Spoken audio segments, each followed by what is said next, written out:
Houston से इला प्रसाद का नमस्कार। जो कहानी मैं आपके सामने प्रस्तुत करने जा रही हूँ उसका शीर्षक है मेज। घर को पूरी तरह व्यवस्थित करने के बाद भी हम यह तय नहीं कर पाए कि इस छोटी काठ की चौकी को कहाँ रखें, तो अंततः हमने उसे आंगन में निकाल दिया। आंगन में मेज सहित 4 कुर्सियाँ पहले से पड़ी थीं, इसलिए उसका वहाँ होना भी निरर्थक था। किंतु थोड़े समय के लिए हमने उससे एक तरह की मुक्ति पा ली। भारत होता तो शायद वह चौकी हमारे लिए सबसे महत्वपूर्ण चीज़ होती, सत्यनारायण कथा के उपयोग में आती और घर से बाहर ना होकर पूजा के काम आती। लेकिन परिवेश की भिन्नता के साथ चीज़ों के मायने भी बदल जाते हैं, और यही इस चौकी के साथ भी हुआ। अमेरिका के कालीन बिछे घर में आप सत्यनारायण कथा जैसे आयोजनों की कल्पना भी नहीं कर सकते। वहाँ सारे पर्व त्योहार मंदिरों में या अन्य स्थलों में मनाए जाते हैं। वहाँ यह चौकी अर्थहीन थी। मेरे इस निर्णय को किसी ने चुनौती नहीं दी, किंतु बाहर खुले में धूप बारिश झेल कर अंततः वह सड़ जाएगी, यह एहसास हर किसी को था। ठीक है सुधा, इसे पेंट कर दो, सचिन ने कहा। पेंट कर देने के बाद यह बैठने के लायक हो जाएगी, और जब 4 से 5 लोग जुटेंगे तो कोई इस चौकी का उपयोग बैठने के लिए कर लेगा। यह मैंने स्वीकार लिया। कोई उपयोग होगा तो यह हमें भी फालतू नहीं लगेगी। जब मैंने उसे घर में पड़े हरे रंग के वार्निश से पेंट कर डाला तो सचिन ने माथा ठोंक लिया। मैंने सोचा था तुम इसे कायदे से पेंट करोगी, कोई अल्पना जैसा डिज़ाइन बना दोगी कि यह खूबसूरत लगे। तुमने तो इसे और बेकार कर डाला। मैंने इतना सोचा ही नहीं था। पेंट इसलिए करना था कि धूप बारिश में सड़ न जाए, टूट न जाए। पेंट रक्षा कवच था, बस। उसका सौंदर्य से क्या संबंध। लेकिन सचिन को हर चीज़ में सलीका, कायदा और सौंदर्य चाहिए था। सो उनकी अवहेलना भरी दृष्टि अब बार बार चौकी पर पड़ती और घूमकर मुझ पर टिक जाती। इस पर कोई गमला रख देते हैं, वह पीले फूलों वाला, या एक प्लास्टिक का मेजपोश डाल दूं, अच्छा लगेगा। कभी बाहर बैठकर अखबार पढ़ते हो तो इस पर रख सकते हैं, मैंने सुझाव दिया।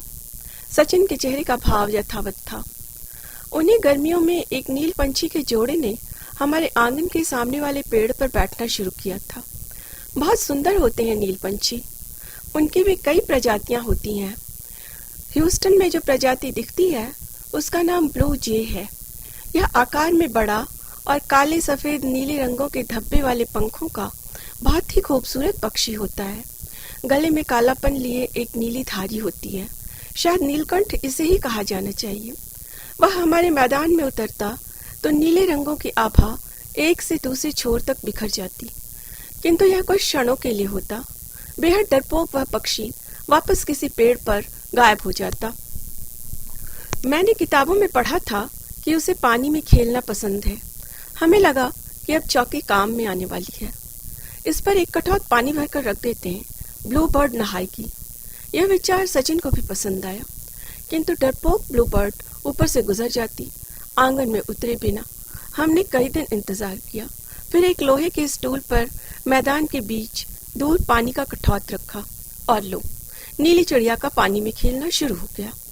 वह अपने मोरपंखी पंखों को छितराकर जब तब पानी में उतर आती, पानी पीती, पंखों को फैला पानी में छपछपाती, और हम निहाल हो जाते। चौकी अपनी जगह पड़ी रही। उसकी ऊंचाई कम थी। घास के मैदान में लकड़ी जल्द ही सड़ जाती, और हम अभी तक उसे लेकर किसी फैसले तक नहीं पहुंच पाए थे। गर्मियां बीती, पतझड़ आया। चौकी पर अक्सर ही पीले भूरे पत्तों का ढेर जमा हो जाता। मैं जब अंगने में बैठती पहले चौकी साफ करती, धूल झाड़ती। किसी काम की तो है नहीं, बस काम बढ़ा दिया। इससे तो अच्छा यह न होती। लेकिन नई सी दिखती मजबूत चौकी को फेंकना भी गवारा न था हमें। हम बस उसे झेल रहे थे। ह्यूस्टन में पतझड़ और बारिश एक साथ होते हैं। धार धार पानी बरसता। जल्दी ही नई दिखने वाली चौकी का रंग रोगन उतरने लगा। टूट जाए तो फेंक दूं, मैं मन ही मन सोचने लगी। शायद कुछ ऐसा ही सचिन भी सोचते होंगे, क्योंकि जब वह आंगन में उतरते तो एक ठोकर मार कर देखते, तसल्ली करते होंगे कि बेकार हो गई क्या। पतझड़ के बाद ठंड आई। आमतौर पर यहाँ इतनी ठंड नहीं पड़ती, लेकिन इस साल पड़ी। पत्तों पर बारिश की बूंदें बर्फ की झालर बनाने लगी। चौकी का रंग और खराब हुआ।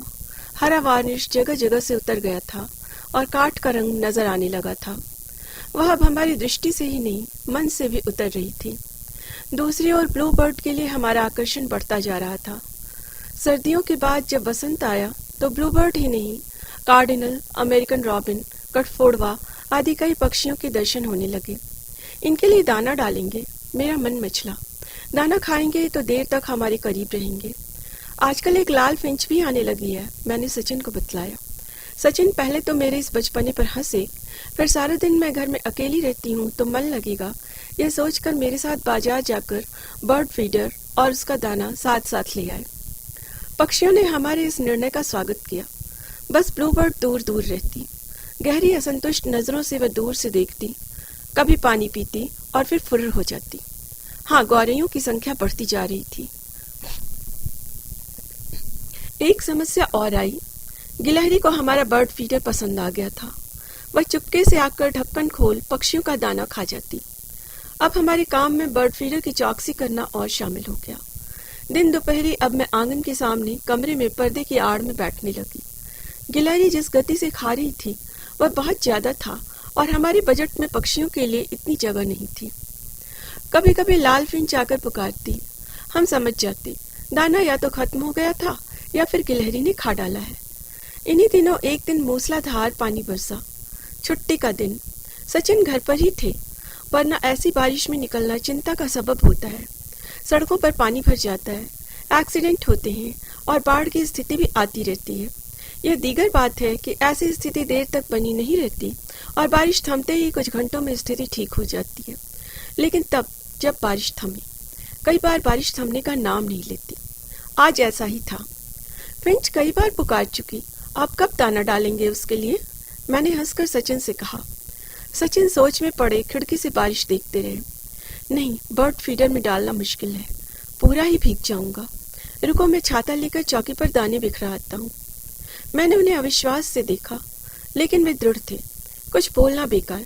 वे गए और ढेर सारे दाने चौकी पर बिखराए। कुछ समय बीता। सामने पेड़ पर 3 नील पंछी बैठे थे। देखो, 3 है, मैं बेहद खुश हो आई। लगता है अब तक ये पक्षी जो हमारे दाने को अनदेखा कर रहे थे वह इसलिए कि मैंने पढ़ा है गौरैया ब्लूबर्ड के अंडे खा जाती है। हमने उन्हें दाना खिलाकर ब्लूबर्ड की सहायता की है, इसीलिए वह दूर से देखती थी और अब अपने बच्चे के साथ हाजिर है। उत्तेजित मैं सचिन को लगभग खींचते हुए खिड़की के पास ले आई। धीरे से पक्षी चौकी पर उतर आए। यह इनकी डाइनिंग टेबल है, आराम से खाएंगे। सचिन मुस्कुराए और सचमुच अगले कुछ ही मिनटों में ढेर सारी गौरैया, लाल फिंच का जोड़ा, पंडुक, मैना, कौवा और कबूतर मेज पर फैलकर एक दूसरे से लड़ते झगड़ते खाना खा रहे थे। पार्टी देर तक चलेगी, चलो इन्हें खाने दो, सचिन ने कहा और हंसते हुए मुझे अंदर ले गए। हमें वह बदरंग हो आई टूटी चौकी आज बहुत अच्छी लग रही थी। अब वह मेज थी, चौकी नहीं।